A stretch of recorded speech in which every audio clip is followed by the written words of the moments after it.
Kisah telur beranak. Pada suatu sore Abu Nawas duduk di beranda rumahnya sambil memandang langit. Abu Nawas berpikir bagaimana caranya agar sore itu keluarganya bisa dapat makan. Sementara itu, dalam jarak puluhan meter dari rumah Abu Nawas, seorang tuan tanah tinggal. Rumahnya mewah, lengkap dengan gudang makanan dan peternakan serta perkebunan yang luas. Hampir semua warga kampung di kampung itu, bahkan termasuk Abu Nawas, bekerja kepada tuan tanah tersebut. Namun, tuan tanah itu memiliki sifat yang sangat kikir serta tamak. Tuan tanah itu mendengar berita bahwa Abu Nawas memiliki keahlian yang unik. Apabila meminjam sesuatu akan dikembalikan secara lebih dengan alasan beranak. Seperti meminjam seekor ayam, maka akan dikembalikan 2 karena ayam itu beranak. Tuan tanah lalu mencari cara agar Abu Nawas segera meminjam uang darinya. Kebetulan pada sore itu Abu Nawas ingin meminjam berupa 3 butir telur. Spontan saja tuan tanah senang bukan main, karena pinjaman itu akan menjadi banyak nantinya. Bahkan tuan tanah tersebut menawarkan pinjaman-pinjaman yang lain. Akan tetapi Abu Nawas menolaknya karena dia hanya butuh 3 butir telur itu saja. Saat tuan tanah menanyakan kapan telur itu akan beranak, Abu Nawas menjawab itu tergantung dengan keadaan. 5 hari berlalu, Abu Nawas pun mengembalikan telur yang dipinjamnya dengan 5 butir telur. Tuan tanah pun sangat senang dan dia menawarkan pinjaman lagi. Abu Nawas pun meminjam piring tembikar sebanyak 2 buah, dan tuan tanah itu dengan senang hati meminjamkannya dengan harapan piring tembikarnya beranak kayak telur ayam yang dulu. 5 hari pun berlalu lagi dan Abu Nawas mengembalikan piring tembikar sebanyak 3 buah. Walaupun tidak sesuai dengan yang diharapkan, tetapi hati si tuan tanah cukup gembira.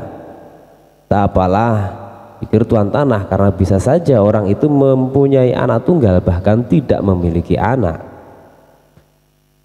Pada hari-hari selanjutnya si tuan tanah menawarkan pinjaman uang senilai 1000 dinar, sebuah jumlah yang cukup besar, bahkan bisa untuk menggaji seluruh karyawan tuan tanah selama 1 bulan. Dia menanti dengan tidak sabar. Hari berganti hari, bahkan 5 hari terlewati sudah. Tak terasa sudah berjalan 1 bulan dan Abu Nawas tak kunjung datang ke rumahnya. Karena tidak sabar, si tuan tanah mendatangi Abu Nawas dengan didampingi pengawalnya. Mulanya si tuan tanah gembira, namun dia marah besar setelah menerima penjelasan dari Abu Nawas. Sayang sekali tuan, uang yang saya pinjam bukannya beranak malah 3 hari setelah saya pulang. Mati mendadak, ujar Abu Nawas.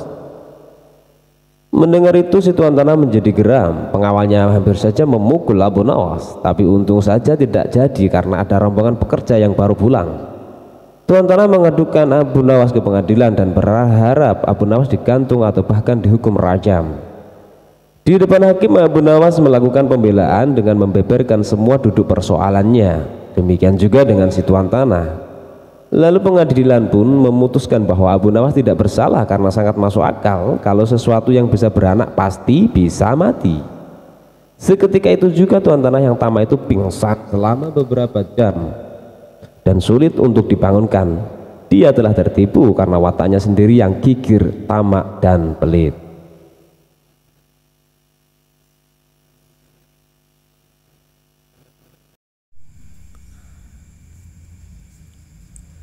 Abu Nawas mengemban tugas yang berat dari sang raja. Abu Nawas belum kembali, kata istrinya. Ia bersama seorang pendeta dan seorang ahli yoga sedang melakukan pengembaraan suci. Padahal saat ini Baginda amat membutuhkan bantuan Abu Nawas. Beberapa hari terakhir ini Baginda merencanakan membangun istana di awang-awang, karena sebagian dari raja-raja negeri sahabat telah membangun bangunan-bangunan yang sangat luar biasa. Baginda tidak ingin menunggu Abu Nawas lebih lama lagi. Beliau mengutus beberapa orang kepercayaannya untuk mencari Abu Nawas. Mereka tidak berhasil menemukan Abu Nawas karena Abu Nawas ternyata sudah berada di rumah ketika mereka baru saja berangkat. Abu Nawas menghadap Baginda Raja Harun ar-Rasyid. Baginda amat riang. Saking gembiranya beliau mengajak Abu Nawas bergurau. Setelah saling tukar-menukar cerita-cerita lucu, lalu Baginda mulai mengutarakan rencananya. Aku sangat ingin membangun istana di awang-awang agar aku lebih terkenal di antara raja-raja yang lain. Adakah kemungkinan keinginanku itu terwujud, wahai Abu Nawas? Tidak ada yang tidak mungkin dilakukan di dunia ini, Paduka yang mulia, kata Abu Nawas berusaha mengikuti arah pembicaraan Baginda. Kalau menurut pendapatmu hal itu tidak mustahil diwujudkan, maka aku serahkan sepenuhnya tugas ini kepadamu, kata Baginda dan dengan merasa puas. Abu Nawas terperanjat. Ia menyesal telah mengatakan kemungkinan mewujudkan istana di awang-awang. Tetapi nasi telah menjadi bubur. Kata-kata yang telah terlanjur didengar oleh Baginda tidak mungkin ditarik kembali. Baginda memberi waktu Abu Nawas beberapa minggu. Rasanya tak ada yang lebih berat bagi Abu Nawas kecuali tugas yang diembannya sekarang. Jangankan membangun istana di langit, membangun sebuah gubuk kecil pun sudah merupakan hal yang mustahil dikerjakan. Hanya Tuhan saja yang mampu melakukannya, begitu gumam Abu Nawas. Hari-hari berlalu seperti biasa. Tak ada yang dikerjakan Abu Nawas kecuali memikirkan bagaimana membuat Baginda merasa yakin kalau yang dibangun itu benar-benar istana di langit. Seluruh ingatannya dikerahkan dan dihubung-hubungkan. Abu Nawas bahkan berusaha menjangkau masa kanak-kanaknya, sampai ia ingat bahwa dulu ia pernah bermain layang-layang. Dan inilah yang membuat Abu Nawas girang. Abu Nawas tidak menyia-nyiakan waktu lagi. Ia bersama beberapa kawannya merancang layang-layang raksasa berbentuk persegi 4. Setelah rampung, baru Abu Nawas melukis pintu-pintu serta jendela-jendela dan juga ornamen-ornamen lainnya. Ketika semua selesai, Abu Nawas dan kawan-kawannya menerbangkan layang-layang raksasa itu dari suatu tempat yang dirahasiakan. Begitu layang-layang raksasa berbentuk istana itu mengapung di angkasa, penduduk negeri gempar. Baginda Raja girang bukan kepalang. Benarkah Abu Nawas berhasil membangun istana di langit? Dengan tidak sabar beliau didampingi beberapa orang pengawal bergegas menemui Abu Nawas. Abu Nawas berkata dengan bangga, Paduka yang mulia, istana pesanan Paduka telah rampung. Wah, engkau benar-benar hebat, wahai Abu Nawas, kata Baginda memuji Abu Nawas. Terima kasih, wahai Baginda yang mulia, kata Abu Nawas. Lalu bagaimana caranya aku ke sana? Tanya Baginda. Dengan tambang, Paduka yang mulia, kata Abu Nawas. Kalau begitu siapkan tambang itu sekarang. Aku ingin segera melihat istanaku dari dekat, kata Baginda tidak sabar. Maafkan hamba, Paduka yang mulia, hamba kemarin lupa memasang tambang itu, sehingga seorang kawan hamba tertinggal di sana dan tidak bisa turun, kata Abu Nawas. Bagaimana dengan engkau sendiri, Abu Nawas? Dengan apa engkau turun ke bumi? Tanya Baginda. Dengan menggunakan sayap, Paduka yang mulia, kata Abu Nawas dengan bangga. Kalau begitu buatkan aku sayap supaya aku bisa terbang ke sana, kata Baginda. Paduka yang mulia, sayap itu hanya bisa diciptakan dalam mimpi, kata Abu Nawas menjelaskan. Engkau berani mengatakan aku gila sepertimu? Tanya Baginda sambil melotot. Iya Baginda, kurang lebih seperti itu, jawab Abu Nawas tangkas. Apa maksudmu? Tanya Baginda lagi. Baginda tahu bahwa membangun istana di awang-awang adalah pekerjaan yang mustahil dilaksanakan, tetapi Baginda tetap menyuruh hamba mengerjakannya. Sedangkan hamba juga tahu bahwa pekerjaan itu mustahil dikerjakan, tetapi hamba tetap menyaguhi titah Baginda yang tidak masuk akal itu. kata Abu Nawas berusaha meyakinkan Baginda. Tanpa menoleh, Baginda Raja kembali ke istana diiringi oleh para pengawalnya. Abu Nawas berdiri sendirian sambil memandang ke atas melihat istana terapung di awang-awang. Sebenarnya siapa di antara kita yang gila? Tanya Abu Nawas mulai jengkel. Hamba kira kita berdua sama-sama tidak waras, jawab Raja dengan tegasnya.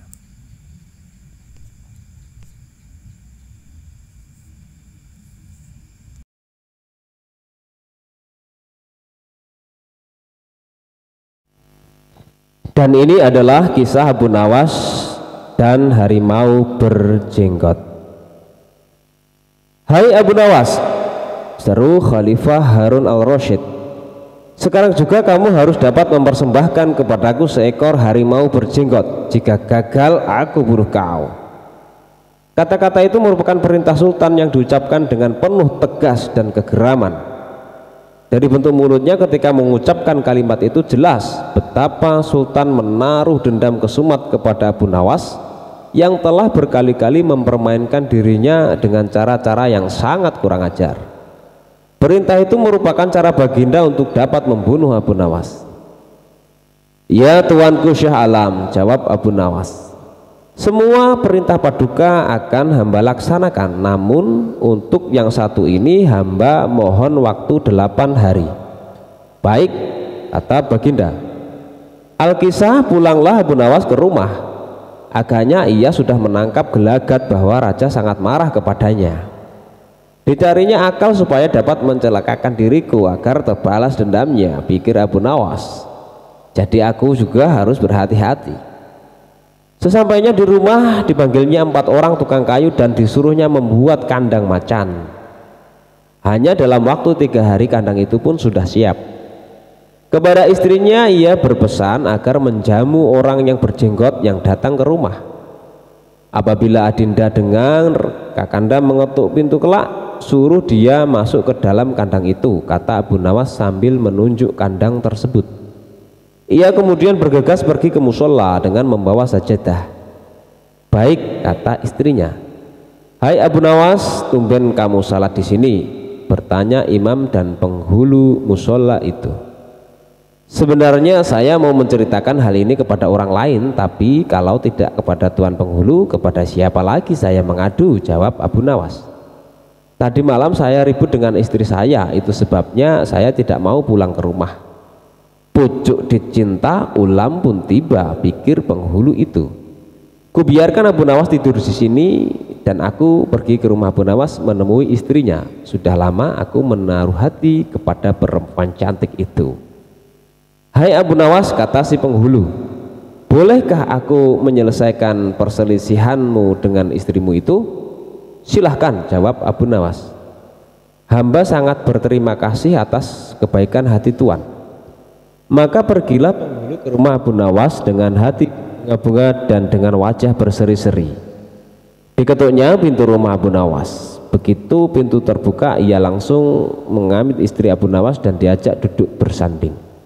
Hai Adinda, katanya, apa gunanya punya suami jahat dan melarat? Lagi pula Abu Nawas hidupnya tak karuan. Lebih baik kamu jadi istriku, kamu dapat hidup senang dan tidak kekurangan suatu apapun. Baiklah kalau keinginan tuan demikian, jawab istri Abu Nawas. Tak berapa lama kemudian terdengar pintu diketuk orang. Ketukan itu membuat penghulu belingsatan. Kemana aku harus bersembunyi? Ia bertanya kepada nyonya rumah. Tuan penghulu, jawab istri Abu Nawas, silahkan bersembunyi di dalam kandang itu. Ia lalu menunjuk kandang yang terletak di dalam kamar Abu Nawas. Tanpa pikir panjang lagi, penghulu itu masuk ke dalam kandang itu dan menutupnya dari dalam.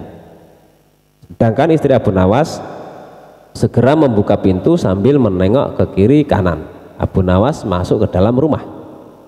Hai Adinda, apa yang ada di dalam kandang itu? Tanya Abu Nawas. Tidak ada apa-apa, jawab istrinya. Apa putih-putih itu? Tanya Abu Nawas. Lalu dilihatnya penghulu itu gemetar karena malu dan ketakutan. Setelah 8 hari Abu Nawas memanggil 8 kuli untuk memikul kandang itu ke istana. Di Baghdad orang-orang gempar ingin melihat harimau berjenggot. Seumur hidup jangankan melihat, mendengar harimau berjenggot pun belum pernah. Kini Abu Nawas malah dapat seekor. Mereka terheran-heran akan kehebatan Abu Nawas. Tetapi begitu dilihat penghulu di dalam kandang, mereka tidak bisa bilang apa-apa selain mengiringi kandang itu sampai ke istana hingga menjadi arak-arakan yang panjang. Si penghulu malu bukan main, arang di muka kemana hendak disembunyikan. Tidak lama kemudian sampailah iring-iringan itu ke dalam istana. "Hai Abu Nawas, apa kabar?" tanya Baginda Sultan. "Apa kamu sudah berhasil mendapatkan harimau berjenggot?" "Dengan berkat dan doa tuanku, alhamdulillah hamba berhasil," jawab Abu Nawas. Maka dibawalah kandang itu ke Baginda Raja. Ketika Baginda hendak melihat harimau tersebut, si penghulu memalingkan mukanya ke arah lain dengan muka merah padam karena malu. Akan tetapi kemanapun ia menoleh, ke situ pula Baginda memelototkan matanya. Tiba-tiba Baginda menggeleng-gelengkan kepala dengan takjub, sebab menurut penglihatan beliau yang ada di dalam kandang itu adalah penghulu musola. Abu Nawas buru-buru menimpali, "Ya tuanku, itulah harimau berjenggot." Tapi Baginda tidak cepat tanggap. Beliau termenung sesaat. Kenapa penghulu dikatakan harimau berjenggot? Tiba-tiba Baginda bergoyang ke kiri dan ke kanan seperti orang berdoa. Oh penghulu. "Ya tuanku Syah Alam," kata Abu Nawas, "perlukah hamba memberitahukan kenapa hamba dapat menangkap harimau berjenggot ini di rumah hamba sendiri?" Ya, ujar Baginda sambil menoleh ke kandang itu dengan mata berapi-api.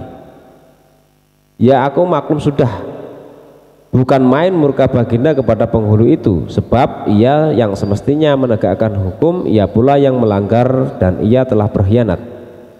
Baginda segera memerintahkan penggawa mengeluarkan penghulu dari kandang dan diarak ke keliling pasar.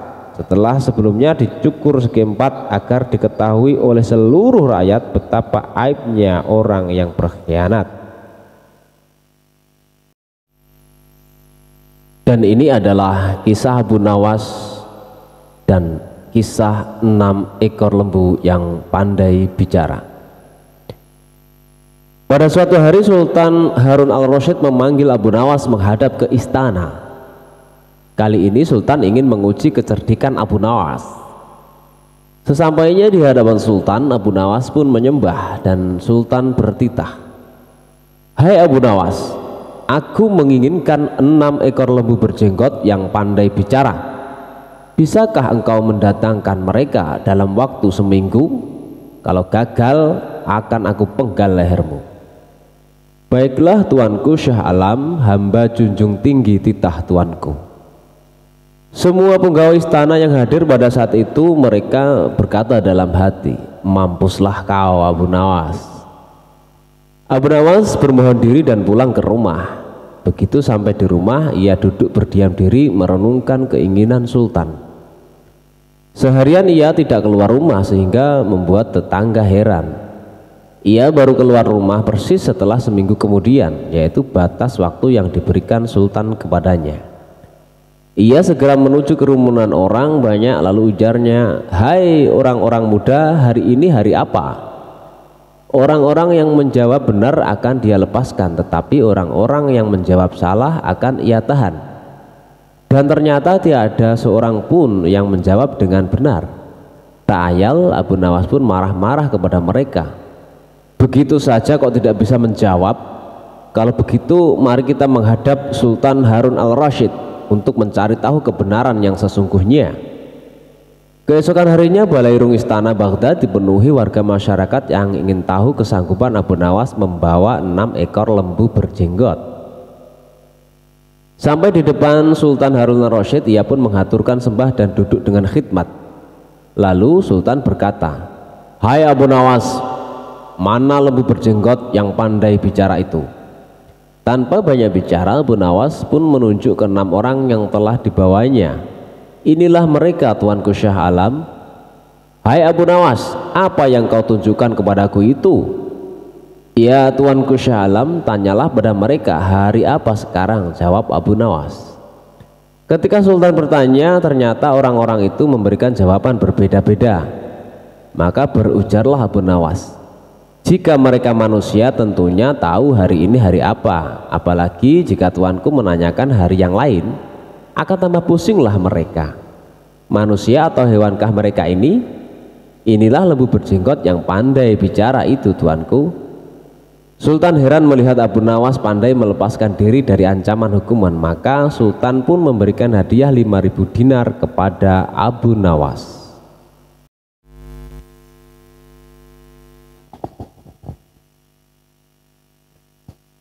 Abu Nawas tetap bisa mencari solusi. Mimpi buruk yang dialami oleh Baginda Raja Harun ar-Rasyid tadi malam menyebabkan Abu Nawas diusir dari negeri Baghdad. Abu Nawas tidak berdaya. Bagaimanapun ia harus segera menyingkir meninggalkan negeri Baghdad hanya karena mimpi. Masih jelas terngiang-ngiang kata-kata Baginda Raja di telinga Abu Nawas. Tadi malam aku bermimpi bertemu dengan seorang laki-laki tua. Ia mengenakan jubah putih. Ia berkata bahwa negerinya akan ditimpa bencana bila orang yang bernama Abu Nawas masih tetap tinggal di negeri ini. Dia harus diusir dari negeri ini sebab orang itu membawa kesialan. Ia boleh kembali ke negerinya dengan syarat tidak boleh dengan berjalan kaki, berlari, merangkak, melompat-lompat, dan menunggang keledai atau binatang tunggangan yang lain. Dengan bekal yang diperkirakan cukup, Abu Nawas kemudian mulai meninggalkan rumah dan istrinya. Istri Abu Nawas hanya bisa mengiringi kepergian suaminya dengan derayan air mata. Sudah 2 hari penuh Abu Nawas mengendarai keledainya. Bekal yang dibawanya pun mulai. Abu Nawas tidak terlalu meresapi pengusiran dirinya dengan kesedihan yang terlalu mendalam. Sebaliknya Abu Nawas merasa bertambah yakin bahwa Tuhan yang Maha Perkasa akan segera menolong keluar dari kesulitan yang sedang melilit pikirnya. Bukankah tiada seorang teman pun yang lebih baik daripada Allah Subhanahu wa Ta'ala dalam saat-saat seperti itu? Setelah beberapa hari Abu Nawas berada di negeri orang, ia mulai diserang rasa rindu yang menyayat-nyayat hatinya. Rasa rindu itu makin lama makin menderu-deru seperti dinginnya jam harir, sulit untuk dibendung.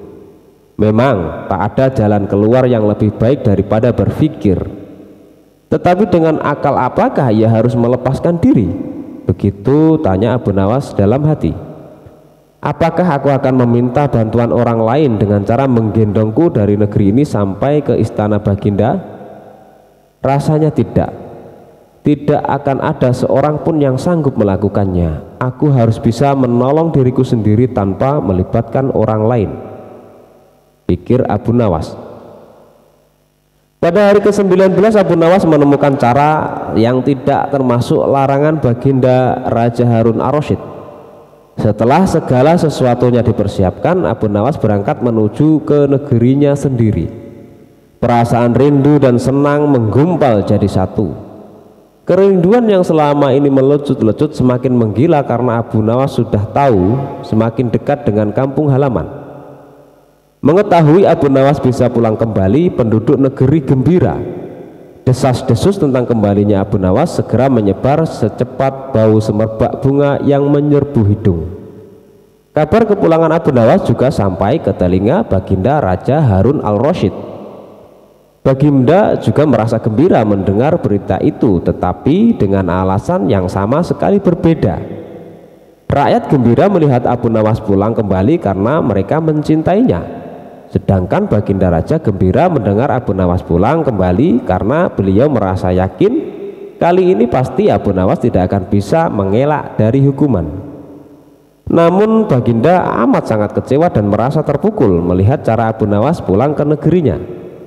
Baginda sama sekali tidak pernah membayangkan kalau Abu Nawas ternyata bergelayut di bawah perut keledai, sehingga Abu Nawas terlepas dari sanksi hukuman yang akan dijatuhkan karena memang tidak bisa dikatakan telah melanggar larangan Baginda Raja, karena Abu Nawas tidak mengendarai keledai.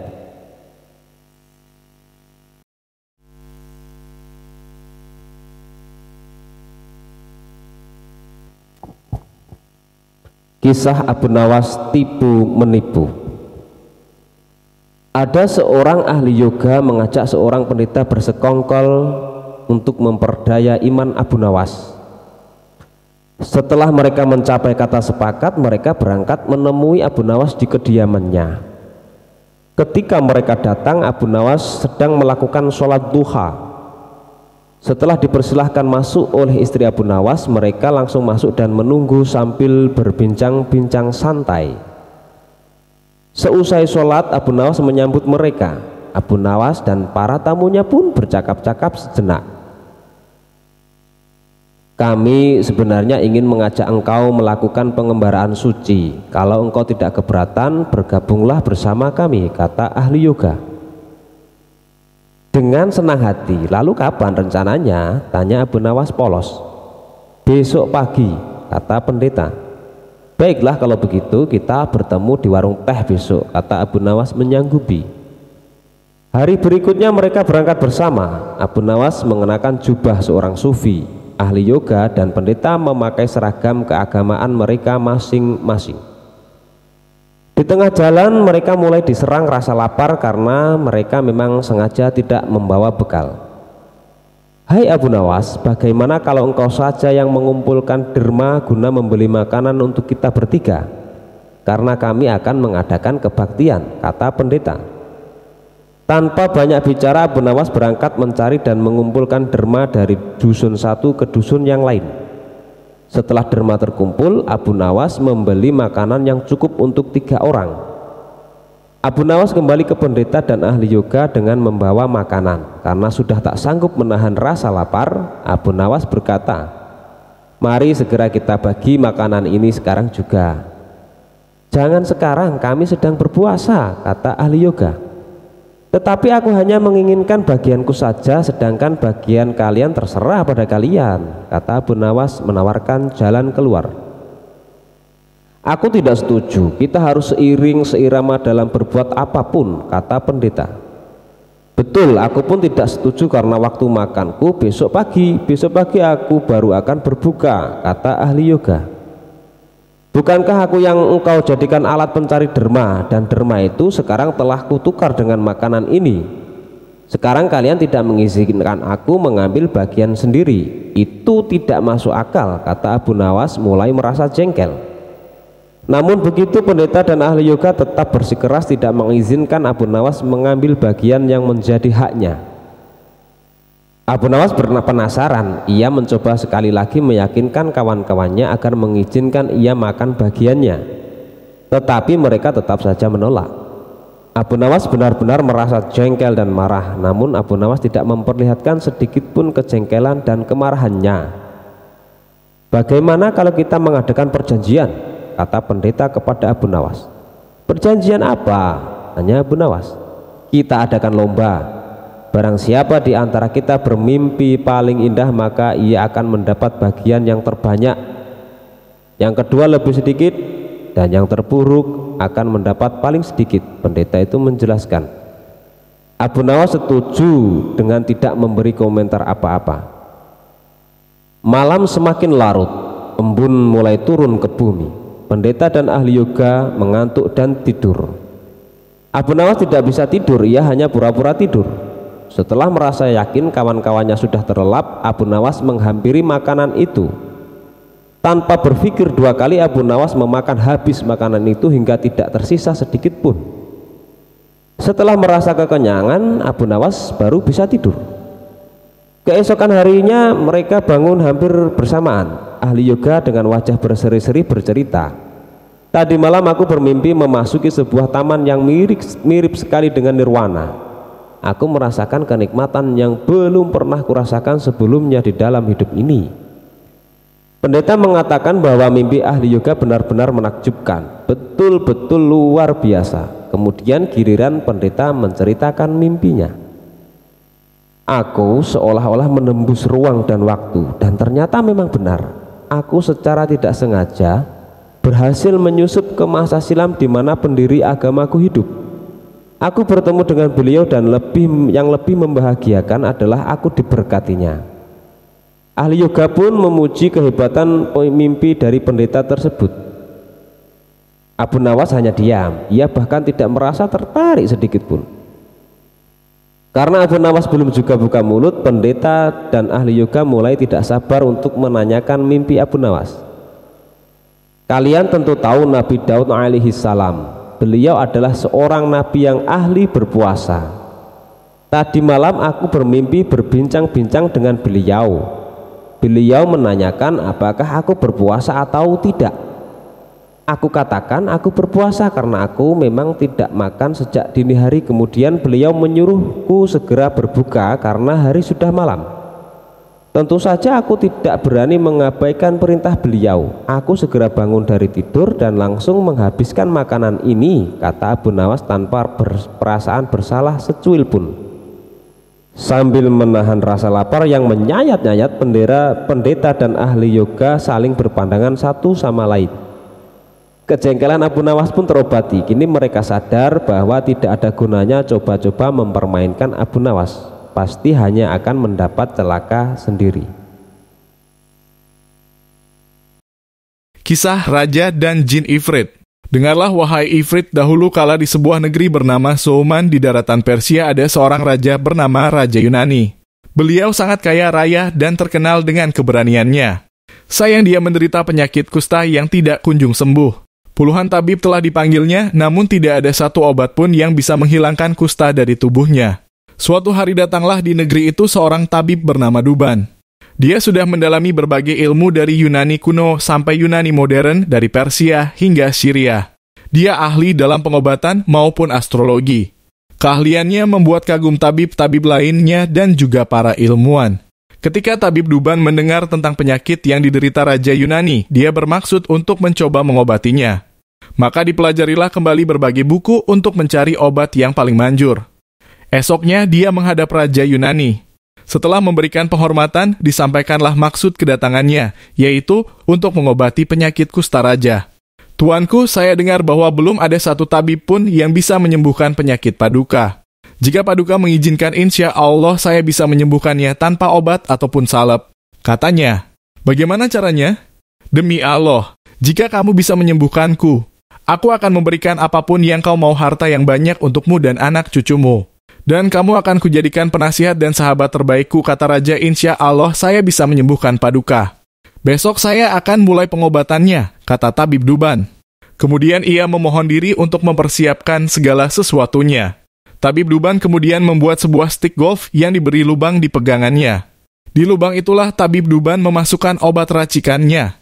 Kemudian ia juga membuat sebuah bola sebagai pelengkapnya. Keesokan harinya, tabib Duban kembali menghadap raja. Dia mengajak raja ke lapangan istana. Kemudian memberi raja stik golf buatannya dan sebuah bola. Dimintanya raja untuk memukul bola tersebut sambil menunggang kuda. Pukullah bolanya dengan sekuat tenaga.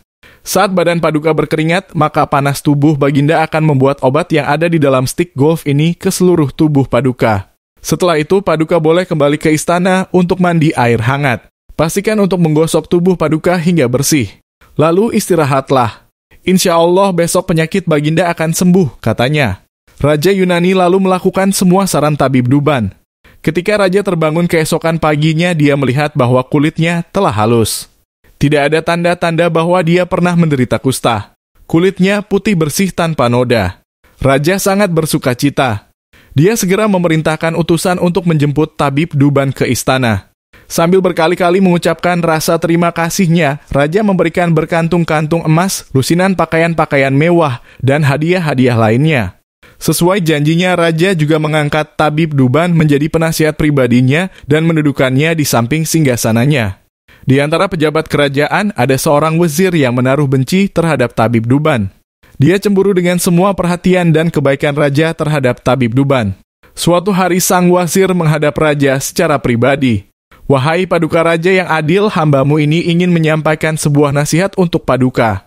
Saya akan menjadi orang terkutuk jika tidak menyampaikannya pada Paduka, katanya.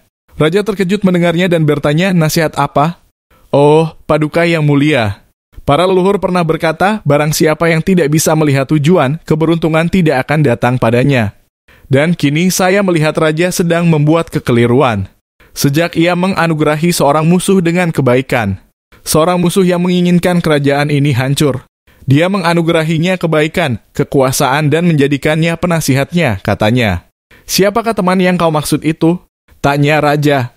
Paduka, tentu saja yang saya maksud adalah penasihat Paduka, Tabib Duban. Kata wazir, dia adalah teman terbaikku, kata raja. Dan dialah yang telah menyembuhkan penyakit yang tidak bisa disembuhkan oleh tabib lain.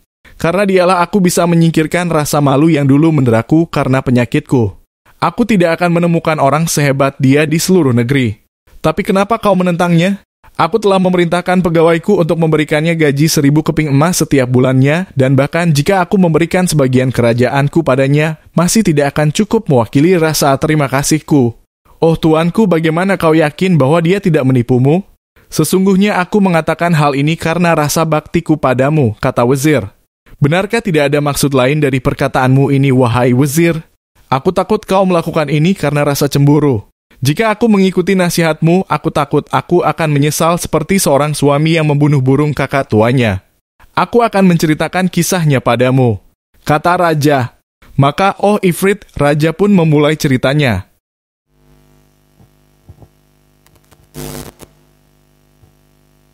Kisah Abu Nawas dan pintu akhirat.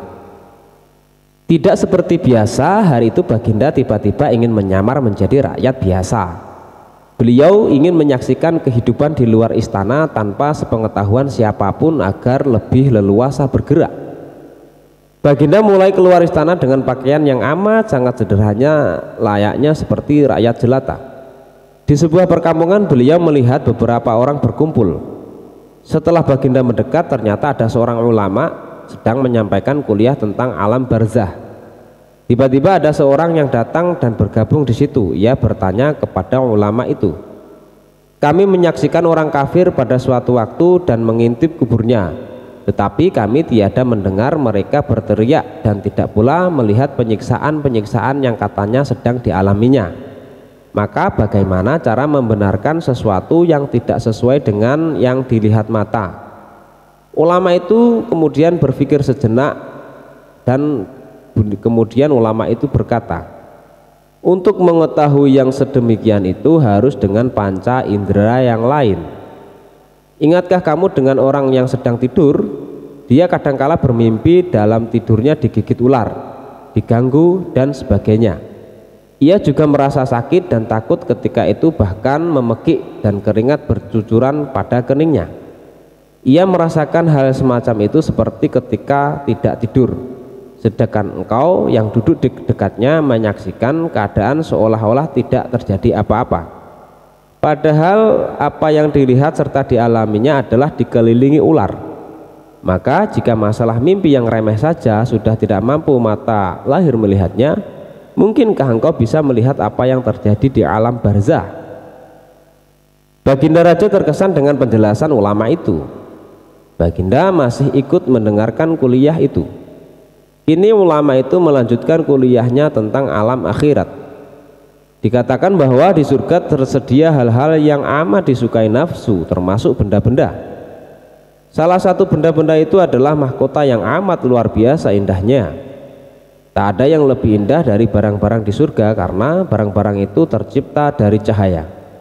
Saking indahnya maka satu mahkota jauh lebih bagus dari dunia dan isinya. Baginda makin terkesan. Beliau kemudian pulang ke istana. Baginda sudah tidak sabar ingin menguji kemampuan Abu Nawas. Lalu kemudian Abu Nawas dipanggil.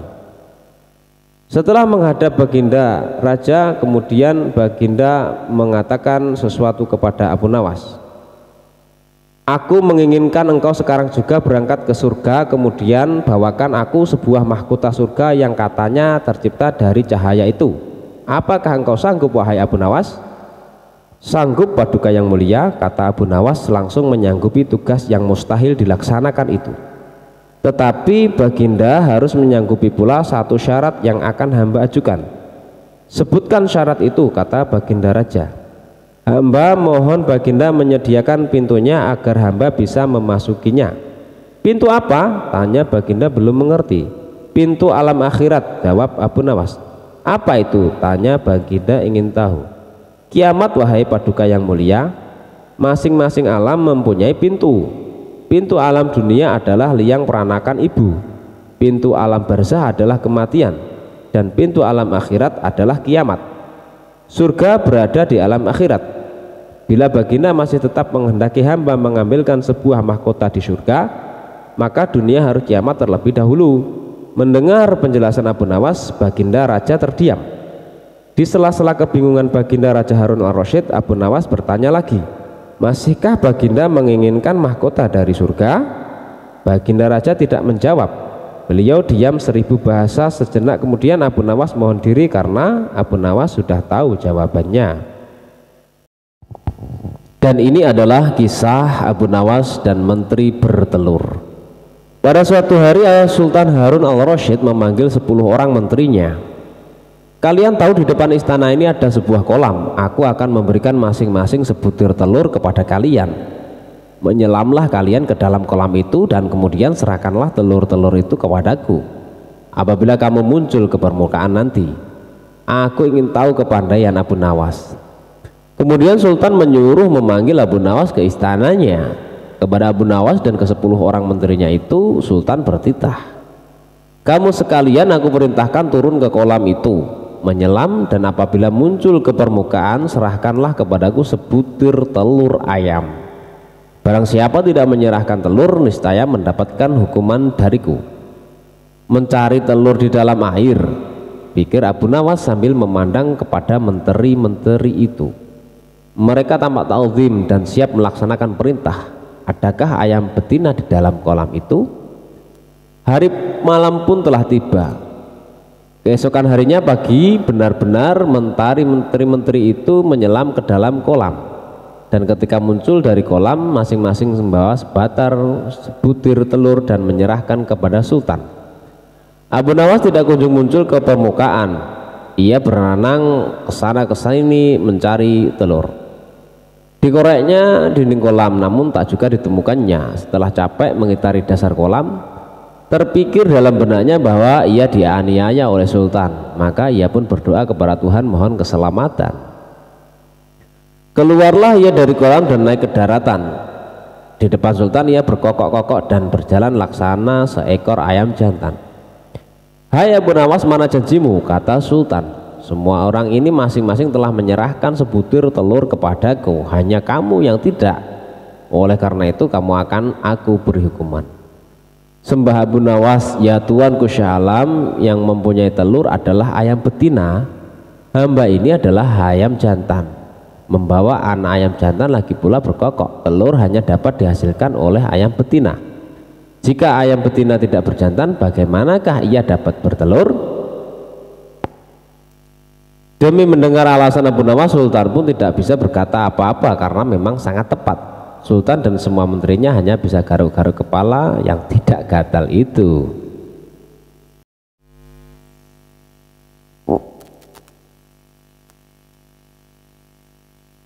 Kisah Abu Nawas dan pesan bagi hakim. Bapaknya Abu Nawas adalah seorang penghulu kerajaan Baghdad bernama Maulana.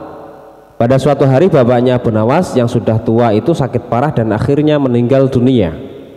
Abu Nawas dipanggil ke istana. Ia diperintah oleh Sultan untuk mengubur jenazah bapaknya itu sebagaimana adat Syekh Maulana.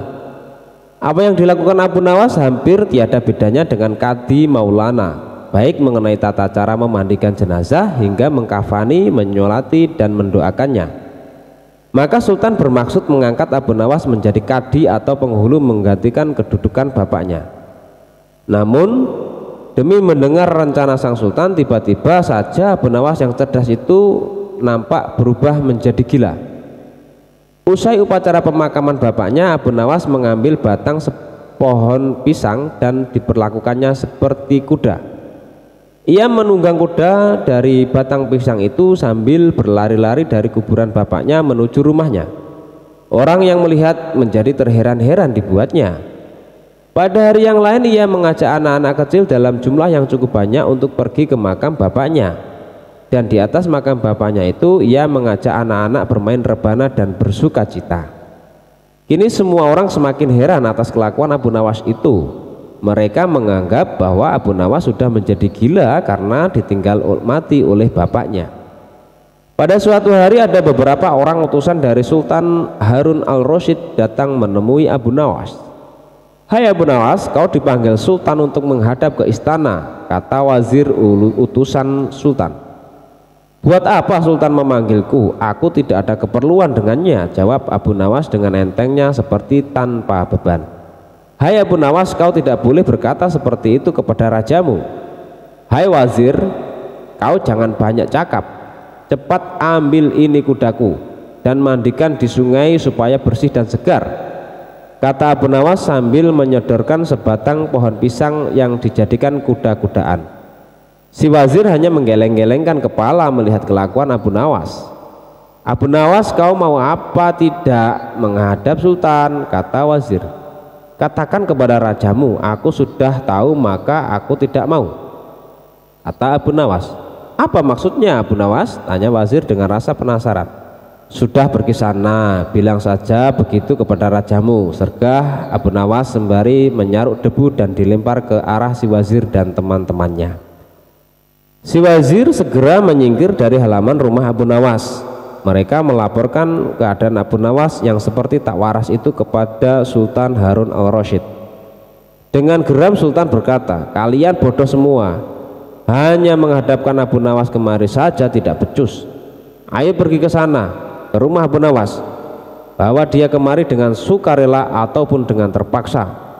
Si wazir segera mengajak beberapa prajurit istana dan dengan paksa Abu Nawas dihadirkan di hadapan raja. Namun lagi-lagi di depan raja Abu Nawas berlagak pilon. Bahkan tingkah lakunya ugal-ugalan tak selayaknya berada di hadapan seorang raja. Abu Nawas bersikaplah sopan, tegur Baginda. "Ya Baginda, tahukah Anda?" "Apa Abu Nawas?" "Baginda, terasi itu asalnya dari udang." "Kurang ajar, kau menghinaku Nawas." "Tidak Baginda, siapa bilang udang berasal dari terasi?" Baginda merasa dilecehkan. Ia naik pitam dan segera memberi perintah kepada para pengawalnya. "Hajar dia, pukul dia sebanyak 25 kali."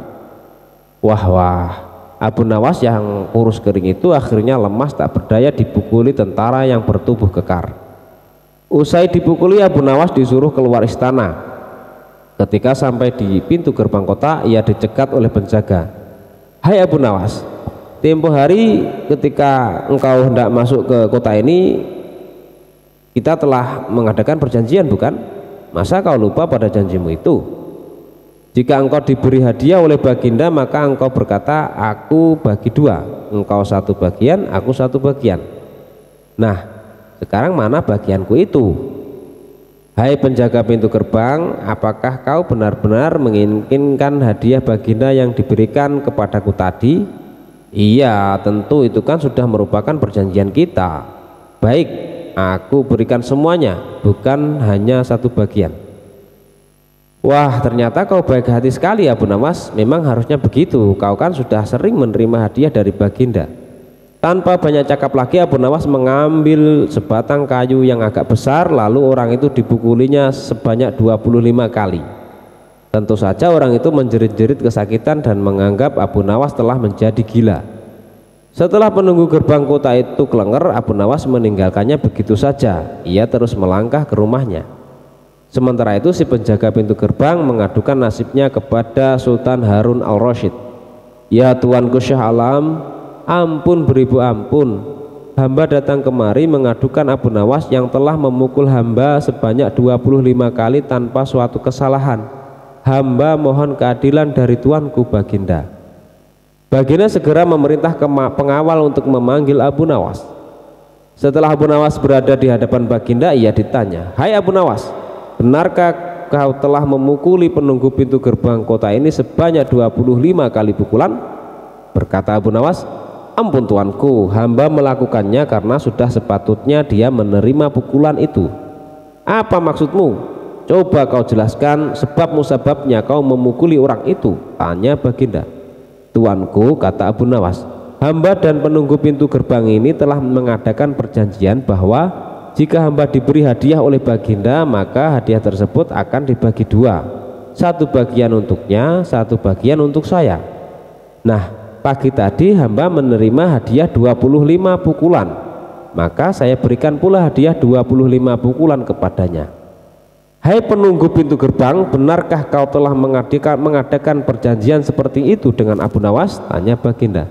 Benar tuanku, jawab penunggu pintu gerbang. Tapi hamba tiada mengira jika baginda memberikan hadiah pukulan. Dasar tukang peras, sekarang kena batunya kau, sahut baginda.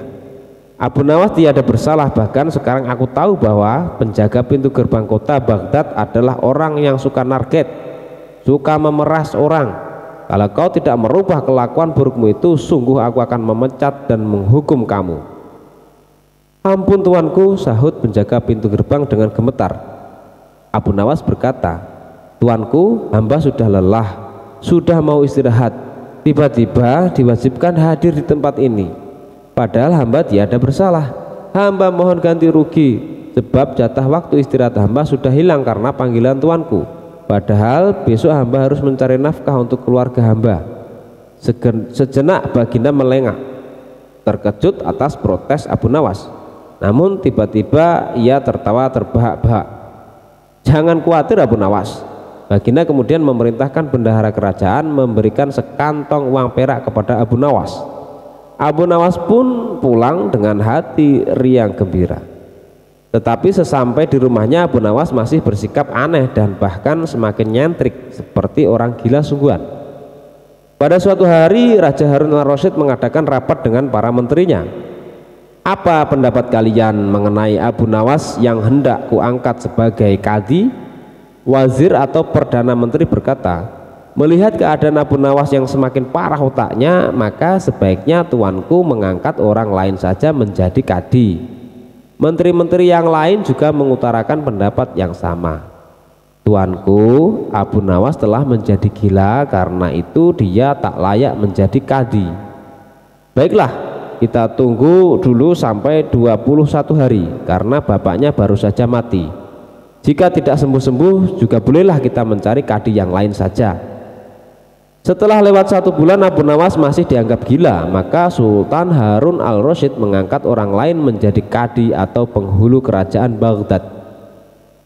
Konon dalam suatu pertemuan besar ada seorang bernama Fulan yang sejak lama berambisi menjadi kadi.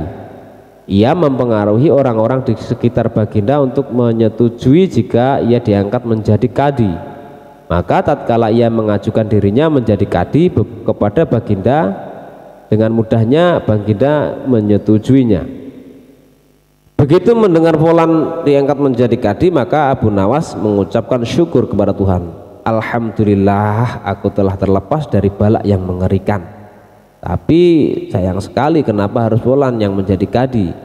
Kenapa tidak yang lain saja? Mengapa Abu Nawas bersikap seperti orang gila? Ceritanya begini. Pada suatu hari ketika ayahnya sakit parah dan hendak meninggal dunia, ia memanggil Abu Nawas untuk menghadap. Abu Nawas pun datang mendekati bapaknya yang sudah lemah lunglai. Berkata bapaknya, hai anakku, aku sudah hampir mati. Sekarang ciumlah telinga kanan dan telinga kiriku. Abu Nawas segera menuruti pemerintahan terakhir bapaknya.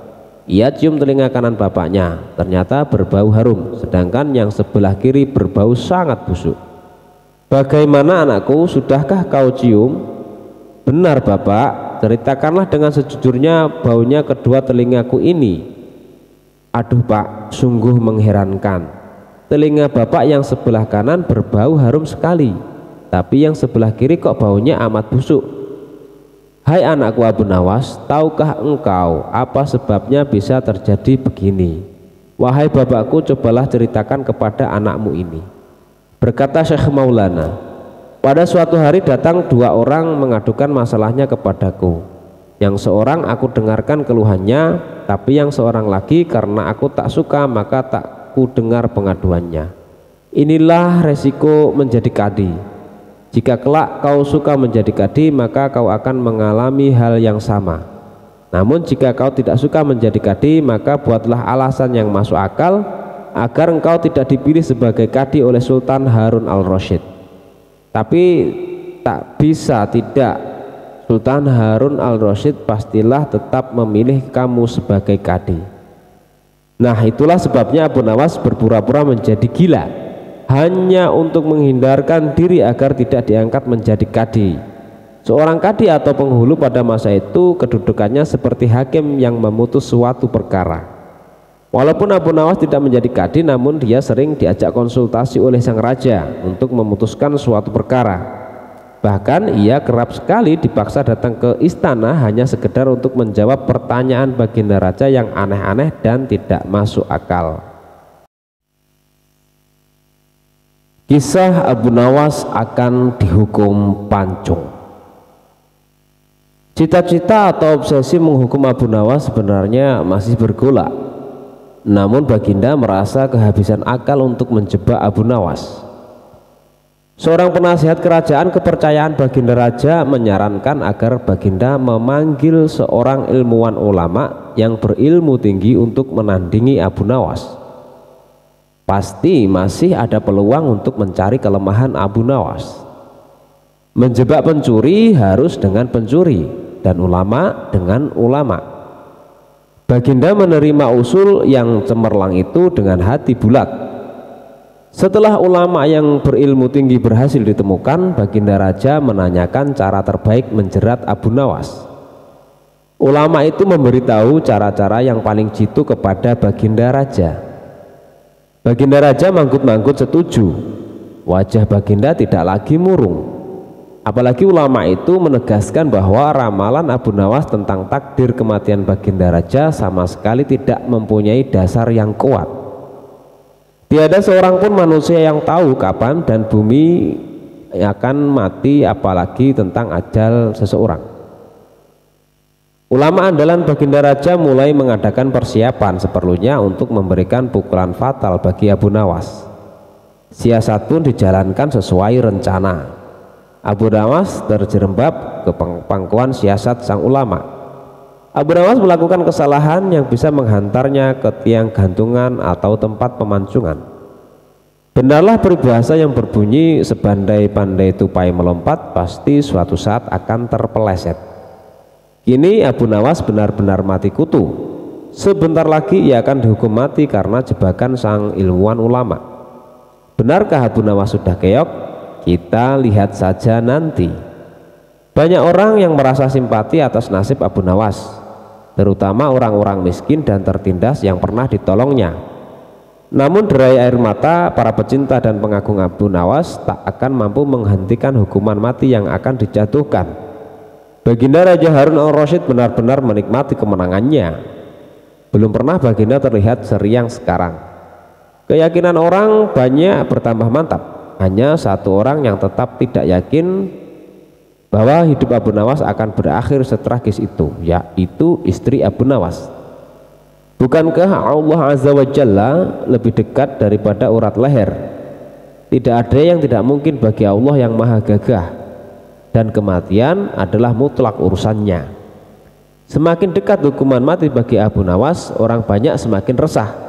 Tetapi bagi Abu Nawas malah sebaliknya. Semakin dekat hukuman bagi dirinya, semakin tenang hatinya. Malah Abu Nawas nampak setenang air di danau di pagi hari. Baginda raja tahu bahwa ketenangan yang ditampilkan Abu Nawas hanyalah merupakan bagian dari tipu dayanya. Tetapi baginda raja telah bersumpah pada diri sendiri bahwa beliau tidak akan terkecoh untuk kedua kalinya. Sebaliknya Abu Nawas juga yakin selama nyawa masih melekat maka harapan akan terus menyertainya. Tuhan tidak mungkin menciptakan alam semesta ini tanpa ditaburi harapan-harapan yang menjanjikan, bahkan dalam keadaan yang bagaimanapun gentingnya. Keyakinan seperti inilah yang tidak dimiliki oleh baginda raja dan ulama itu. Seketika suasana menjadi hening sewaktu baginda raja memberikan sambutan tentang akan dilaksanakan hukuman mati atas diri terpidana Abu Nawas. Kemudian tanpa memperpanjang waktu lagi baginda raja menanyakan permintaan terakhir Abu Nawas. Dan pertanyaan inilah yang paling dinanti-nantikan Abu Nawas. Adakah permintaan yang terakhir? Ada paduka yang mulia, jawab Abu Nawas singkat. Sebutkan, kata baginda. Sudilah kiranya hamba diperkenankan memilih hukuman mati yang hamba anggap cocok, wahai baginda yang mulia, pinta Abu Nawas.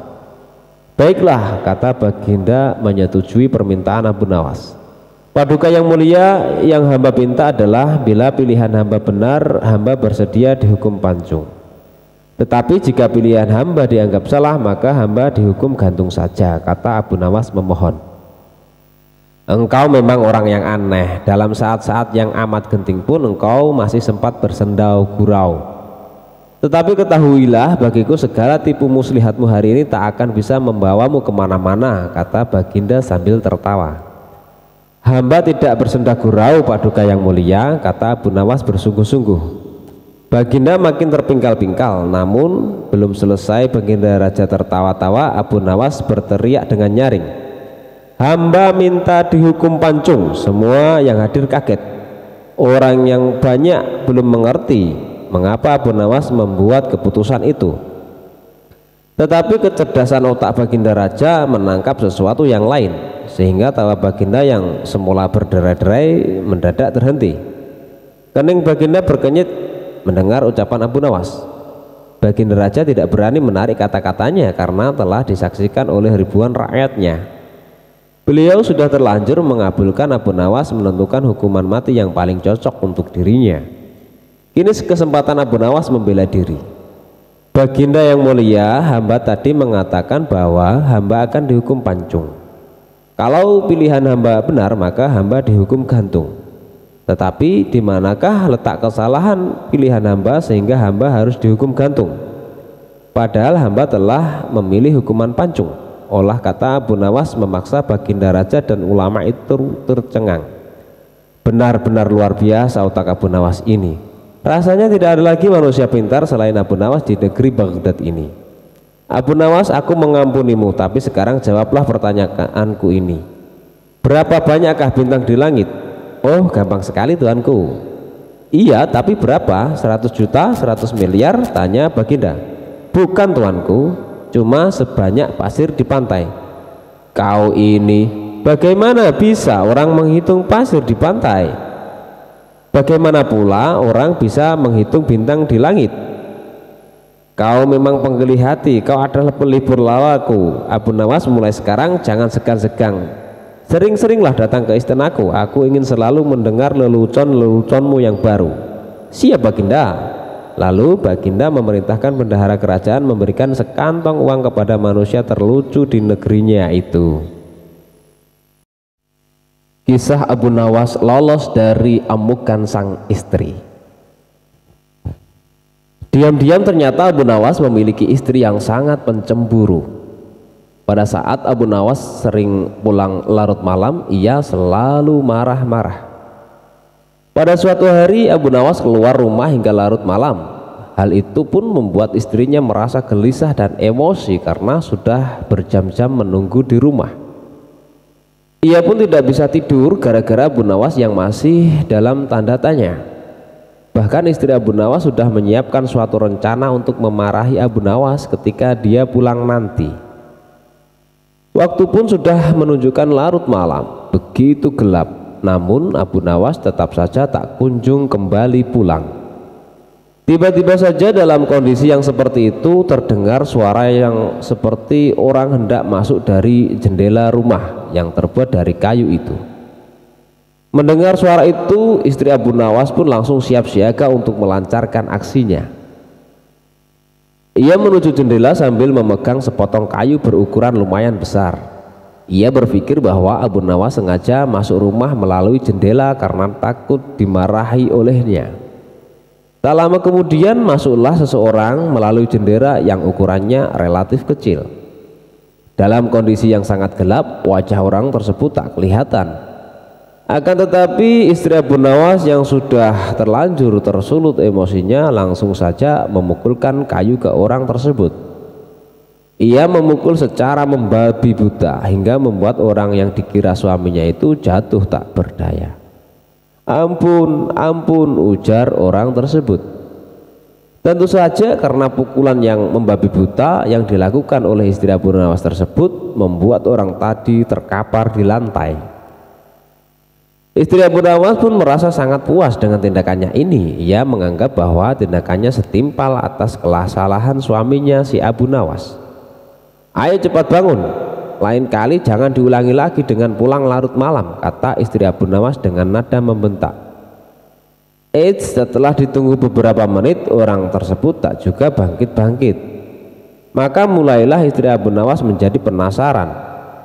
Dalam pencahayaan yang kurang, ia mencoba melihat dengan seksama orang yang dipukulinya tadi. Betapa kagetnya istri Abu Nawas, ternyata orang itu bukanlah suaminya. Ia tak mengenali wajah orang yang dipukulinya. Dalam kondisi itu, istri Abu Nawas pun menyebut orang itu sebagai seorang pencuri dan berteriak dengan keras. Ada pencuri, tolong, tolong, teriak istri Abu Nawas. Kontan saja teriakan istri Abu Nawas tersebut membuat para warga berhamburan keluar untuk menangkap pencuri. Tak lama kemudian beberapa warga pergi ke rumah Abu Nawas. Mereka lantas meringkus pencuri yang sudah tidak berdaya di lantai. Para warga pun merasa kaget melihat kejadian itu. Ada seorang pencuri yang ditaklukkan oleh seorang wanita. Pencuri itu babak belur terkena pukulan dari istri Abu Nawas. Wah, hebat sekali, pencuri ini sampai terbaring tak berdaya di lantai. Mungkin butuh waktu berminggu-minggu agar bisa pulih kembali, kata salah satu warga. Maaf Pak, saya tak bermaksud menyakitinya, apalagi sampai separah itu. Hanya kekeliruan saja Pak, kata istri Abu Nawas. Keliru bagaimana? Tanya warga. Waktu itu ia masuk melalui jendela dapur. Saya kira suami saya yang baru pulang berpesta dengan teman-temannya, makanya saya langsung gebuk, jelas istri Abu Nawas. Tak berapa lama kemudian Abu Nawas pun datang di tengah-tengah mereka. Setelah mendengar cerita tentang seorang pencuri yang babak belur dihajar istrinya, ia pun tersenyum kecil dan bersyukur. Untung saja bukan saya yang dihajar, makanya jangan main pukul, beginilah akibatnya, kata Abu Nawas. Namun demikian Abu Nawas cukup bangga dengan keberanian istrinya yang sanggup melumpuhkan seorang pencuri.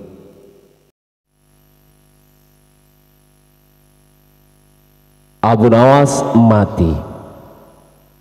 Baginda Raja pulang ke istana dan langsung memerintahkan para prajuritnya menangkap Abu Nawas. Tetapi Abu Nawas telah hilang entah kemana karena ia tahu sedang diburu para prajurit kerajaan. Dan setelah itu ia tahu bahwa para prajurit kerajaan sudah meninggalkan rumahnya. Abu Nawas baru berani pulang ke rumah. Suamiku, para prajurit kerajaan tadi pagi mencarimu. Ya istriku, ini urusan gawat. Aku baru saja menjual Sultan Harun ar-Rasyid menjadi budak. Apa? Raja ku jadikan budak? Kenapa kau lakukan itu suamiku? Supaya dia tahu di negerinya ada praktek jual beli budak dan jadi budak itu menjadi sengsara. Sebenarnya maksudmu baik, tapi Baginda pasti marah. Buktinya para prajurit diperintahkan untuk menangkapmu. Menurutmu apa yang akan dilakukan Sultan Harun ar-Rasyid kepadaku? Pasti kau akan dihukum berat suamiku. Wah gawat, aku akan mengerahkan ilmu yang kusimpan. Abu Nawas kemudian masuk ke dalam. Ia mengambil air wudhu lalu mendirikan sholat 2 rakaat. Lalu berpesan kepada istrinya apa yang harus dikatakan bila Baginda datang. Tidak berapa lama kemudian tetangga Abu Nawas geger karena istri Abu Nawas menjerit-jerit. Ada apa? Tanya tetangga Abu Nawas sambil tergopoh-gopoh. Suamiku mati. Hah? Abu Nawas mati? Iya. Kini kabar kematian Abu Nawas tersebar ke seluruh pelosok negeri. Baginda pun terkejut. Kemarahan dan kegeraman beliau agak susut mengingat Abu Nawas adalah orang yang paling pintar menyenangkan dan menghibur Baginda Raja. Baginda Raja beserta beberapa pegawai beserta seorang tabib di istana segera menuju rumah Abu Nawas. Tabib segera memeriksa Abu Nawas. Sesaat kemudian ia memberi laporan kepada Baginda bahwa Abu Nawas memang telah mati beberapa jam yang lalu. Setelah melihat sendiri tubuh Abu Nawas terbujur kaku tak berdaya, Baginda Raja merasa terharu dan meneteskan air mata. Kemudian beliau bertanya kepada istri Abu Nawas, adakah pesan terakhir Abu Nawas untukku? Ada Paduka yang mulia, kata istri Abu Nawas sambil menangis. Katakanlah, kata Baginda Raja. Suami hamba Abu Nawas memohon sudilah kiranya Baginda Raja mengampuni semua kesalahannya di dunia dan akhirat di depan rakyat. Kata istri Abu Nawas terbata-bata. Baiklah, kalau itu permintaan Abu Nawas, kata Baginda Raja menyanggupi. Jenazah Abu Nawas diusung di atas keranda, kemudian Baginda Raja mengumpulkan rakyatnya di tanah lapang. Beliau berkata, wahai rakyatku, dengarkanlah bahwa hari ini aku, Sultan Harun al-Rasyid, telah memaafkan segala kesalahan Abu Nawas yang telah diperbuat terhadap diriku dari dunia hingga akhirat, dan kalianlah sebagai saksinya. Tiba-tiba dari keranda yang terbungkus kain hijau terdengar suara keras, syukur. Seketika pengusung jenazah ketakutan, apalagi melihat Abu Nawas bangkit berdiri seperti mayat hidup. Seketika rakyat yang berkumpul itu pun lari tunggang langgang bertuburkan dan banyak yang jatuh tergilir. Abu Nawas sendiri segera berjalan ke hadapan Baginda. Pakaiannya yang putih-putih bikin Baginda kader juga. Kau sebenarnya mayat hidup atau memang kau hidup lagi? Tanya Baginda dengan gemetar. Hamba masih hidup tuanku. Hamba mengucapkan terima kasih yang tak terhingga atas pengampunan tuanku. Jadi kau masih hidup? Iya Baginda. Sekar bukar, buktinya kini hamba merasa lapar dan ingin segera pulang. Kurang ajar. Ilmu apa yang kamu pakai wahai Abu Nawas? Ilmu dari Maha Guru Sufi, guru hamba yang sudah meninggal dunia. Ajarkanlah itu kepadaku. Tidak mungkin Baginda, hanya guru hamba yang mampu melakukannya. Hamba tidak bisa mengajarkannya sendiri. Dasar pelit. Baginda menggerutu kecewa dan kemudian pergi meninggalkan Abu Nawas kembali ke istananya.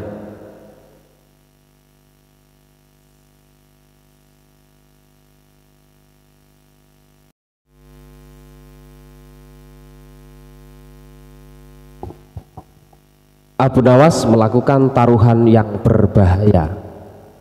Pada suatu sore ketika Abu Nawas ke warung teh, kawan-kawannya sudah berada di situ. Mereka memang sengaja sedang menunggu Abu Nawas. Nah, ini Abu Nawas datang, kata salah seorang dari mereka. Ada apa? Kata Abu Nawas sambil memesan secangkir teh hangat. Kami tahu engkau selalu bisa melepaskan diri dari perangkap-perangkap yang dirancang Baginda Raja Harun al-Rasyid. Tetapi kami yakin kali ini engkau pasti dihukum, Baginda Raja, bila engkau berani melakukannya. Kawan-kawan Abu Nawas membuka percakapan. Apa yang harus kutakutkan? Tidak ada sesuatu apapun yang perlu ditakuti kecuali Allah Subhanahu wa Ta'ala, kata Abu Nawas menantang. Selama ini belum pernah ada seorang pun di negeri ini yang berani memantati Baginda Raja Harun al-Rasyid. Bukankah begitu hai Abu Nawas? Tanya kawan Abu Nawas. Tentu saja tidak ada yang berani melakukan hal itu, karena pasti itu adalah pelecehan yang amat sangat berat hukumannya, pasti dipancung, kata Abu Nawas memberitahu. Itulah yang ingin kami ketahui darimu, beranikah engkau melakukannya? Sudah kukatakan bahwa aku hanya takut kepada Allah Subhanahu wa Ta'ala saja. Sekarang apa taruhannya bila aku bersedia melakukannya? Abu Nawas ganti bertanya. 100 keping uang emas. Di samping itu Baginda harus tertawa tatkala engkau pantati, kata mereka. Abu Nawas pulang setelah menyanggupi tawaran yang amat sangat berbahaya itu. Kawan-kawan Abu Nawas tidak yakin Abu Nawas sanggup membuat Baginda Raja tertawa, apalagi ketika dipantati. Kayaknya kali ini Abu Nawas harus berhadapan dengan Al-Gojo pemenggal kepala. Minggu depan Baginda Raja Harun al-Rasyid akan mengadakan jamuan kenegaraan. Para menteri, pegawai istana, dan orang-orang dekat Baginda diundang, termasuk Abu Nawas. Abu Nawas merasa hari-hari berlalu dengan cepat karena ia harus menciptakan jalan keluar yang paling aman bagi keselamatan lehernya dari pedang Al-Gojo.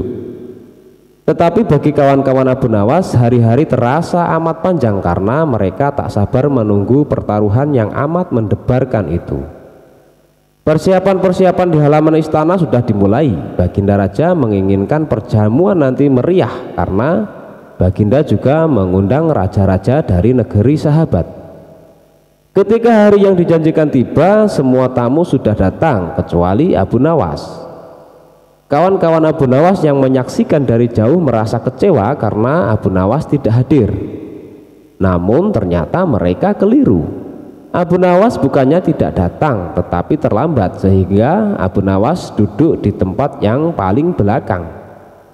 Ceramah-ceramah yang mengesankan mulai disampaikan oleh para ahli pidato. Dan tibalah giliran Baginda Raja Harun ar-Rasyid menyampaikan pidatonya. Seusai menyampaikan pidato, Baginda melihat Abu Nawas duduk sendirian di tempat yang tidak ada karpetnya. Karena merasa heran, Baginda bertanya, "Mengapa engkau tidak duduk di atas karpet?" "Paduka yang mulia, hamba haturkan terima kasih atas perhatian Baginda. Hamba sudah merasa cukup bahagia duduk di sini," kata Abu Nawas. "Wahai Abu Nawas, majulah dan duduklah di atas karpet. Nanti pakaianmu kotor karena duduk di atas tanah," Baginda Raja menyarankan. "Ampun tuanku yang mulia, sebenarnya hamba ini sudah duduk di atas karpet." Baginda pun bingung mendengar pengakuan Abu Nawas, karena Baginda melihat sendiri Abu Nawas duduk di atas lantai. "Karpet mana yang engkau maksudkan itu, wahai Abu Nawas?" tanya Baginda masih bingung. "Karpet hamba sendiri tuanku yang mulia. Sekarang hamba selalu membawa karpet karena kemanapun hamba pergi," kata Abu Nawas seolah-olah menyimpan misteri. "Tetapi sejak tadi aku belum melihat karpet yang engkau bawa," kata Baginda Raja bertambah bingung. "Baiklah Baginda yang mulia, kalau memang ingin tahu maka dengan senang hati hamba akan menunjukkan kepada Paduka yang mulia," kata Abu Nawas sambil beringsut-ringsut ke depan. Setelah cukup dekat dengan Baginda, Abu Nawas berdiri kemudian menungging menunjukkan potongan karpet yang ditempelkan di bagian pantatnya. Abu Nawas kini seolah-olah memantati Baginda Raja Harun ar-Rasyid. Melihat ada sepotong karpet menempel di pantat Abu Nawas, Baginda Raja tak bisa membendung tawa sehingga beliau terpingkal-pingkal diikuti oleh para undangan. Menyaksikan kejadian yang menggelikan itu, kawan-kawan Abu Nawas merasa kagum. Namun mereka harus rela melepas 100 keping uang emas untuk Abu Nawas karena mereka kalah dalam taruhan tersebut.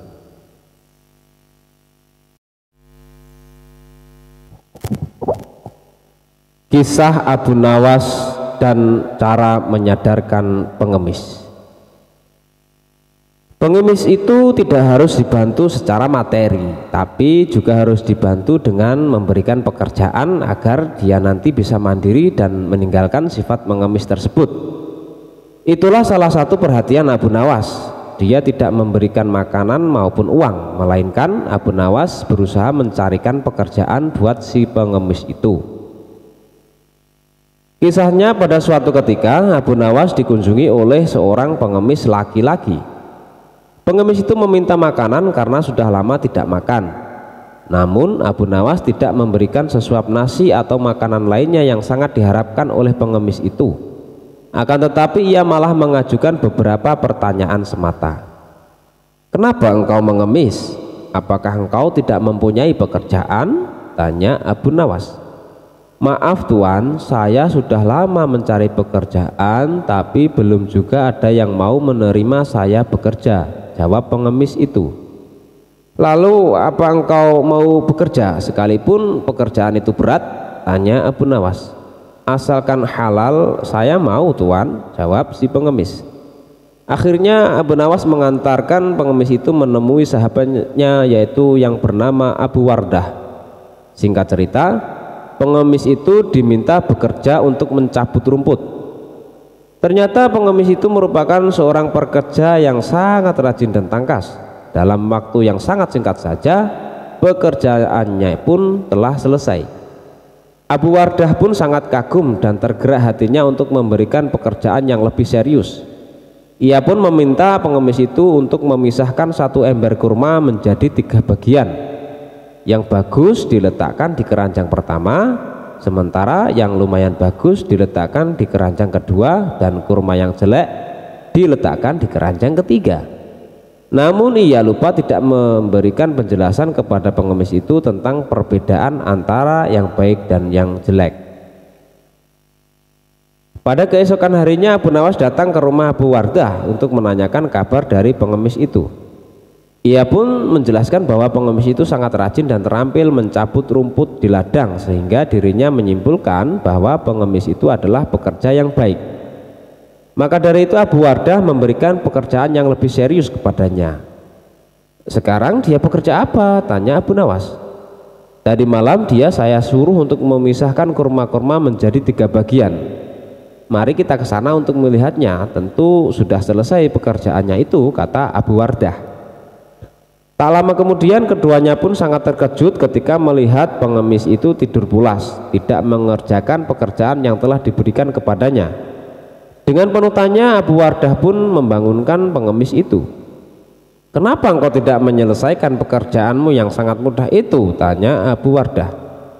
"Maaf Tuan, kalau hanya memindahkan kurma sesungguhnya itu mudah. Yang sulit adalah membuat keputusan mana kurma yang baik, lumayan baik, dan jelek. Karena saya tidak diberitahu sebelumnya," jawab pengemis. "Sungguh itu tak terpikirkan olehku," kata Abu Wardah. Abu Nawas pun tersenyum melihat kejadian itu. Ia pun menegur Abu Wardah karena Abu Wardah hanya bisa memberikan tugas saja, tetapi dia tidak dapat mengajarinya dengan baik.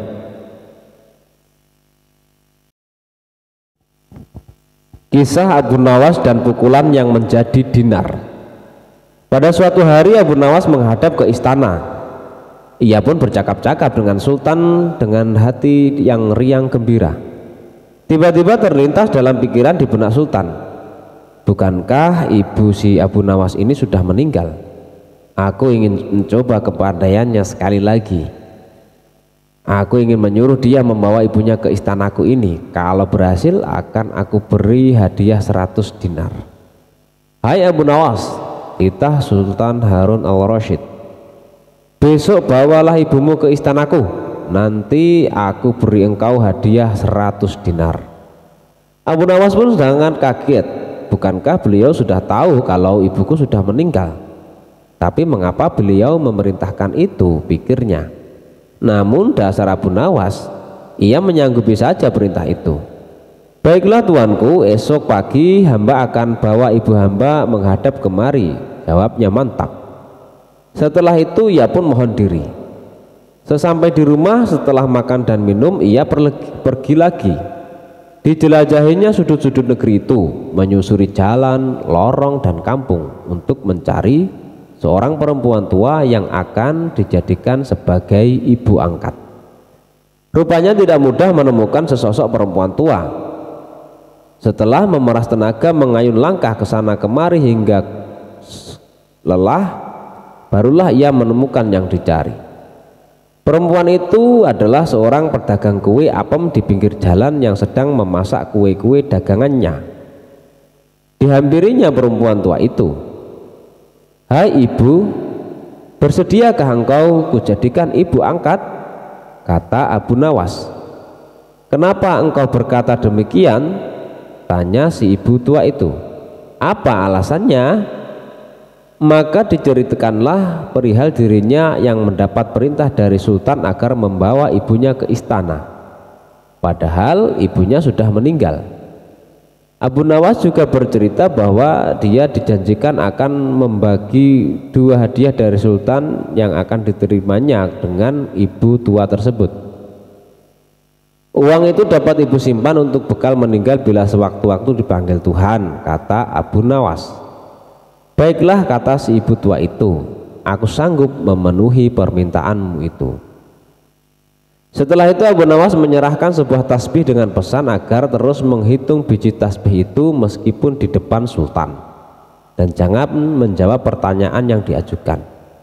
Sebelum meninggalkan perempuan itu, Abu Nawas mewanti-wanti agar rencana ini tidak sampai gagal. Untuk itu ia akan menggendong perempuan tua itu ke istana. Baiklah anakku, moga-moga Tuhan memberkatimu, kata si ibu tua itu, dan terutama kepada ibuku.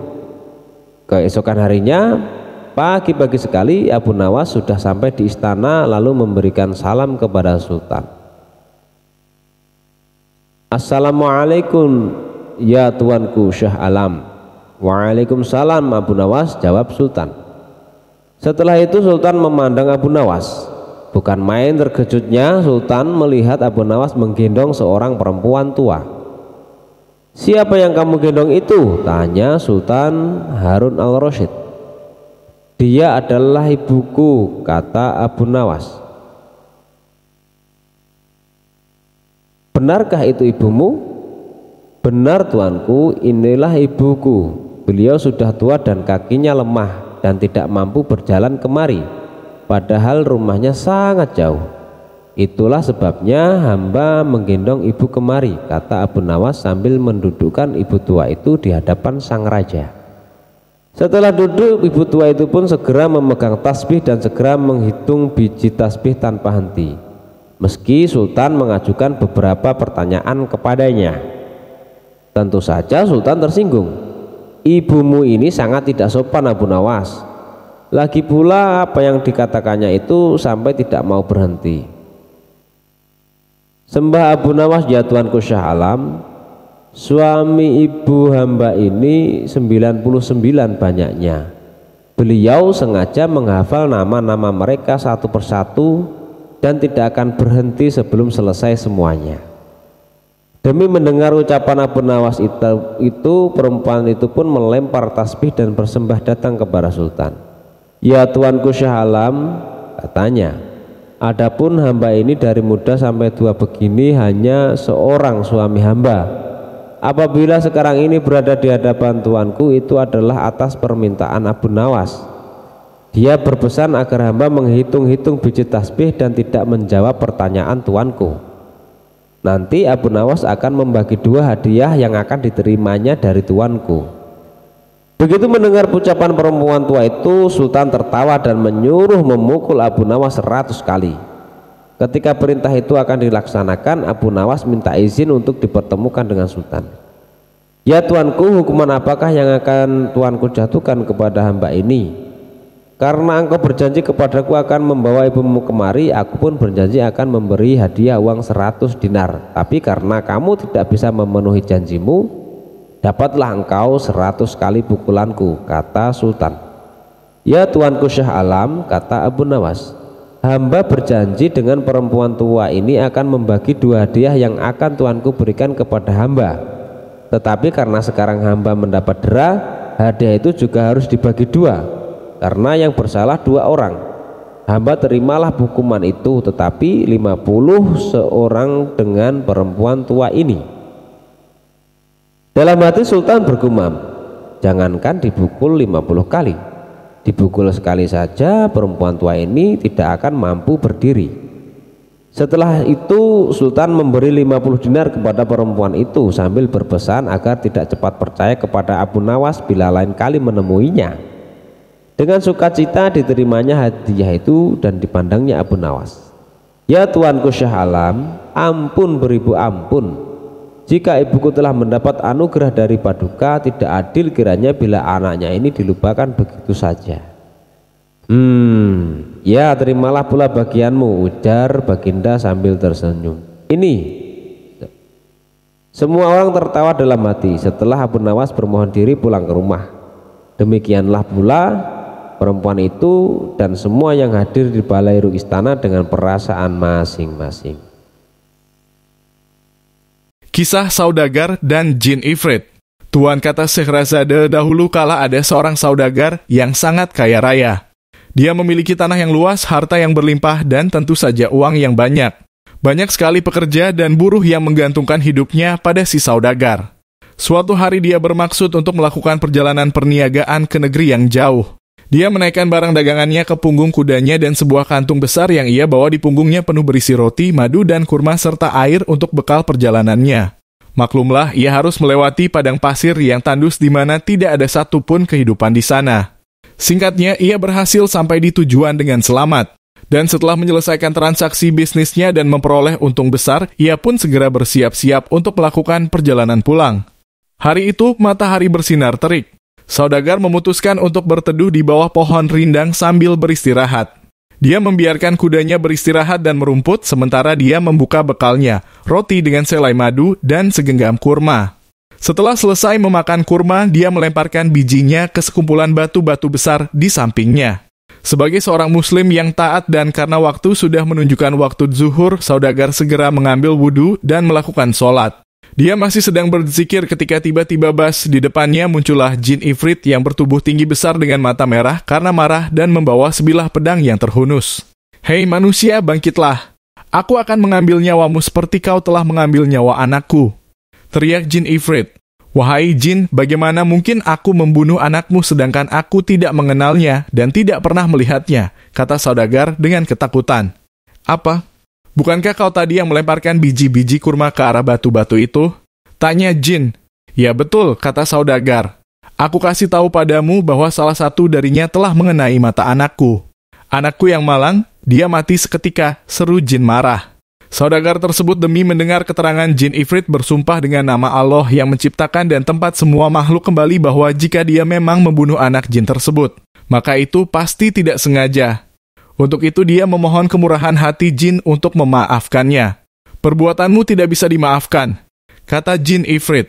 Dia lalu menyeret Saudagar tersebut, membantingnya ke tanah dan bersiap menebaskan pedangnya ke leher Saudagar. Saat itu Scheherazade menyadari bahwa pagi telah datang dan bahwa sudah tiba waktunya bagi Sultan untuk bangun. "Oh kakak, sungguh cerita yang sangat menarik," kata Dinarzade. Dan akhir ceritanya lebih menarik lagi dan lebih mencengangkan. "Aku akan menceritakan sisanya nanti malam jika saja Sultan mengizinkanku hidup 1 hari lagi," kata Scheherazade. Sultan Syahriar yang turut mendengarkan cerita Scheherazade dengan seksama juga merasa penasaran dengan akhir kisah tersebut, maka ia memberikan izin dan menunda kematian Scheherazade. Sultan pun bangkit dari tempat tidurnya, melaksanakan sholat subuh lalu bersiap-siap menuju majelisnya. Wazir Agung yang semalaman tidak bisa tidur karena memikirkan nasib putrinya menunggu kedatangan Sultan dengan badan gemetar. Betapa leganya sang wazir ketika Sultan tiba dan tak sedikit pun menyinggung hal mengenai putrinya. Sultan menghabiskan hari itu seperti biasa menjalankan roda pemerintahan. Dan ketika malam tiba, ia kembali ke kamar untuk beristirahat bersama Scheherazade. Seperti malam sebelumnya, Dinarzade membangunkan kakaknya 1 jam sebelum pagi tiba dan memintanya untuk melanjutkan kisahnya. Sultan yang juga sudah tidak sabar menunggu akhir kisahnya, menyuruhnya segera bercerita. Maka Scheherazade pun meneruskan kisahnya. "Tuanku, ketika menyadari bahwa dirinya akan dibunuh, Saudagar itu menangis pilu dan berkata pada jin bahwa dia percaya pada takdir Allah dan jika ini memang sudah digariskan maka dia tidak akan mampu menolaknya.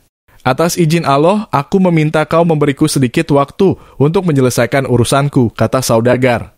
"Aku memiliki utang yang harus dibayar. Aku juga memiliki harta anak dan istri, juga beberapa karyawan yang menjadi tanggunganku.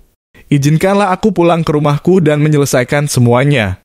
Jika semua sudah selesai, aku berjanji atas nama Allah, aku akan kembali ke sini dan kau boleh membunuhku. Bagaimana kalau kau mengingkari janjimu?" tanya jin.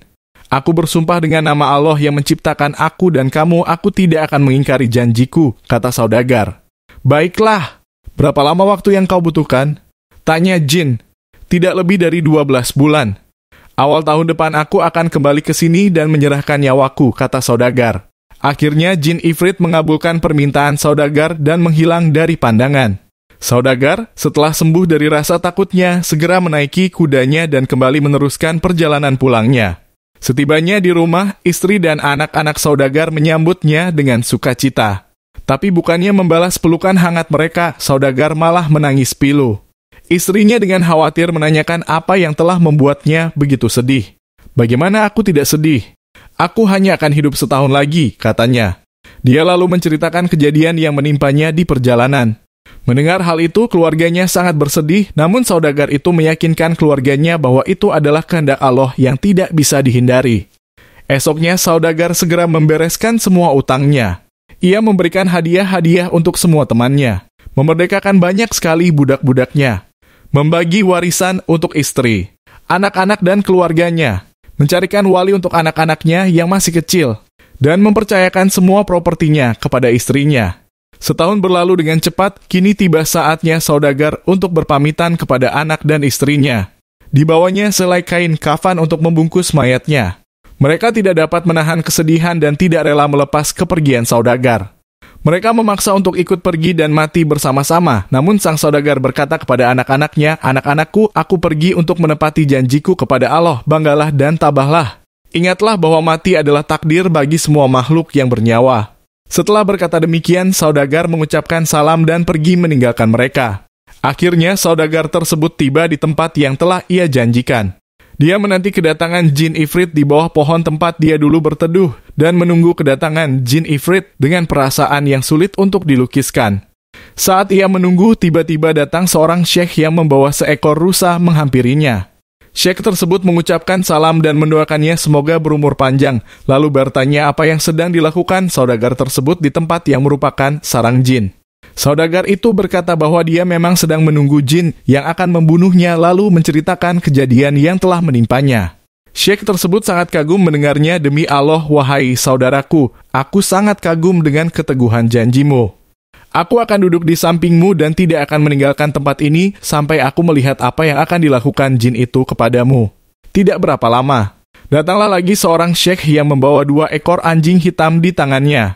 Setelah mengucapkan salam dan mendengar cerita mengenai si saudagar, syekh yang kedua ini pun memutuskan untuk ikut menunggu bersama mereka berdua.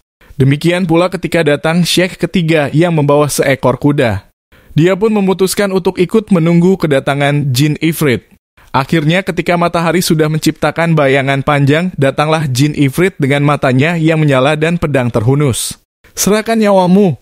Hari ini aku akan membunuhmu seperti kau membunuh anakku," seru jin sambil menyeret saudagar hingga jatuh di tanah.